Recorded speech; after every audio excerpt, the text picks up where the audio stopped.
better. And so we've heard this, right?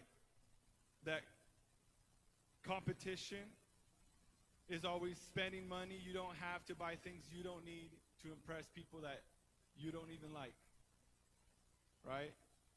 So today, what I want to preach on is the spirit of comparison is about fighting for your field. That's what I want to talk about. And I want to focus about this spirit of comparison that impacts so many people in this generation. There's a study, a field of study called social comparison theory. And it started in the 50s. They study the phenomenon of people in society having that desire to compare each other, compare themselves among themselves, right? Among them. And most of the areas that people compare themselves with others is physical appearance, income, that's a big one, right? Career success, relationships, parenting, academic achievement, ministry and leadership, popularity, and fitness. And society would say, in this comparison theory, they say that comparison is part of our natural evolution. They say as human beings, we have to compare ourselves so that we know where we stand and where we need to grow in, right? And so they define it in two ways. They say upward comparison and downward comparison. And there's a positive and a negative to both of them. I'll explain it. So upward comparison is I see somebody and they're greater than me and they're doing better than me, and I go, wow, I need to improve. That's going to motivate me. Okay? Then they see a downward comparison. They see, wow, this person is suffering and they have less than me. I am so appreciative, right? But there's a negative side to that. You upward compare and you say, wow, this guy's doing better than me. I feel like I am worthless.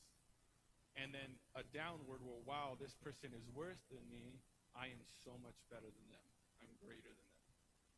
And they say that comparison is just a natural part of human existence, right? But the Word of God defines comparison in a much different way, okay? And we're going to go to that. 2 Corinthians chapter 10, verse 12. 2 Corinthians chapter 10, verse 12.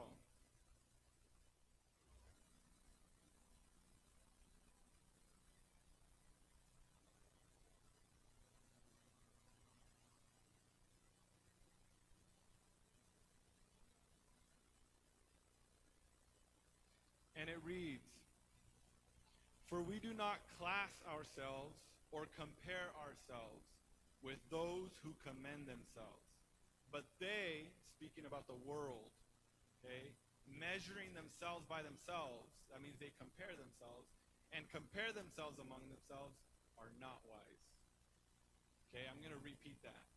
It says they, measuring themselves by themselves and comparing themselves among themselves, are not wise. We are not like them. Okay? We are not like them. We do not act like them. We do not think like them. And we do not compare ourselves among ourselves.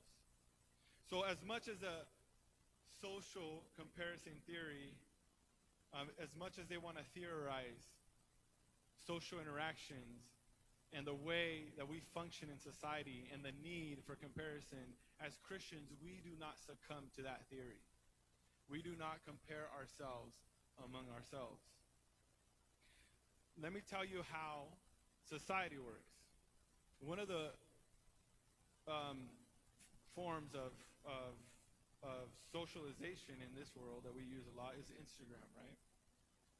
Instagram is recognized as the most anxiety and depression-inducing app that exists. Okay, so it's the most anxiety and depressive-inducing app that exists in all the platforms because it puts you against